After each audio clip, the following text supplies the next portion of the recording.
यहाँ हमेशा लगता है और ये एक बड़ा कारण है कि मैं कहीं पे भी हूँ, अगर यहाँ का नाम हो तो मैं अपनी पूरी कोशिश करता हूँ कि आप सबके साथ मिलूं और आप सबसे अपने अनुभव साझा करूं। क्योंकि मैं जब पहली बार यहाँ आया था तो आप सबसे जुड़ने का बहुत बड़ा कारण जो मुझे समझ में आया वो ये था कि आप सब के सब साधक हैं और आप सब अनुभव की कसौटी पे अपने आप को कसते हैं। इसलिए भी शायद मैं हमेशा आप सबकी तरफ खींचा चला आता हूं। आज चूंकि सामल साहब का महापरिनिर्वाण दिवस है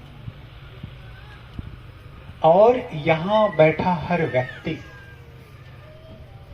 वह गृहस्थ हो या संत हो या किसी भी रूप में, जीव रूप में हो, वो निश्चित ही सौभाग्यशाली है जो ऐसी आत्मा,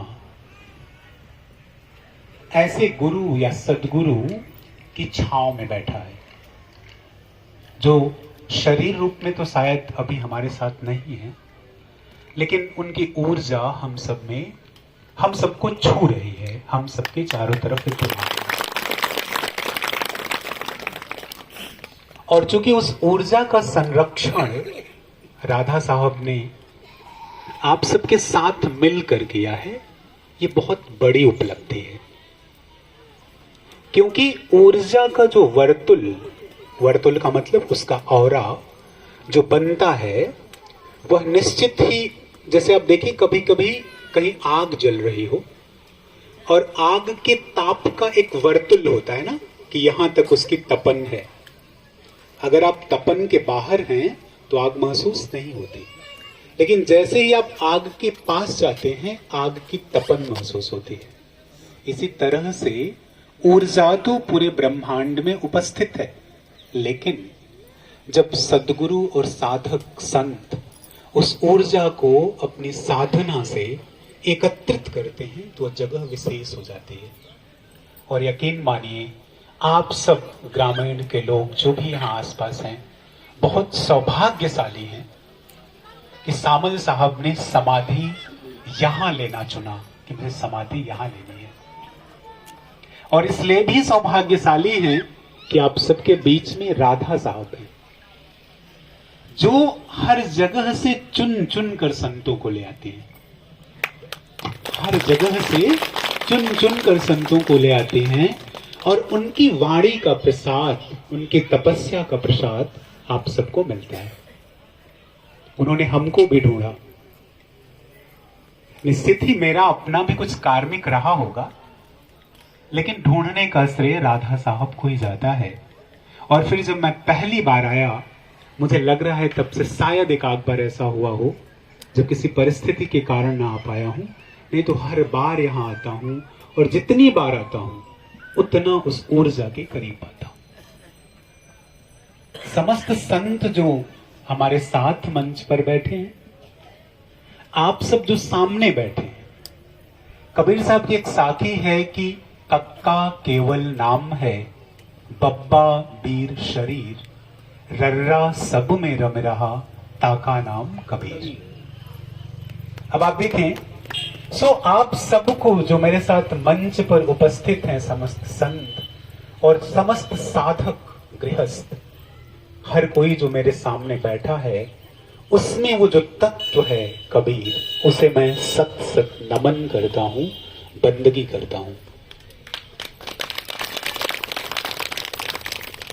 क्योंकि जब कोई श्रेय आपको दिया जाता है, कोई भी चीज, कोई कर्तव्य जब आपको सौंपा जाता है, तो कई बार आपको उस कर्तव्य के अनुसार चलना होता है।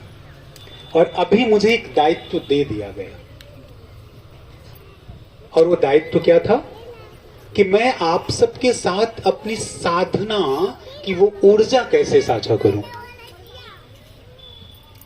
तमाम संतों की संगति में रहते हुए, गुरुओं के चरणों में बैठकर, और निश्चित ही बहुत भाग्यशाली हूं मैं कि सदगुरु कबीर साहब की उसी धरा पर मुझे रहने का अवसर मिला जहां सदगुरु कबीर साहब रहते थे, जहां वो खेले, जहां वो बड़े हुए, जहां वो मनुष्य से सदगुरु बन गए। और आज हम सब उनकी चर्चा, उनके ज्ञान के माध्यम से अपने जीवन को धन्य कर रहे हैं या धन्य करना चाहते हैं। तो निश्चित ही कुछ तो कर्म होगा, लेकिन बात फिर वहीं आकर खड़ी हो जाती है।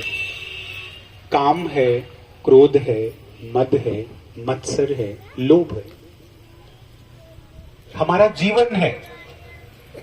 अब देखिए, कई बार ये आता है कि हम इसमें फंसे हैं, आप इसमें फंसे हैं, आप ये गलत कर रहे हैं, आप ये सही कर रहे हैं।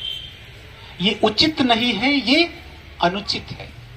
इस उचित अनुचित सही गलत की कसौटी पे ये जो एक तरह की डुअलिटी है, जो दुविधा है, उस दुविधा में हमारा कर्तव्य क्या है?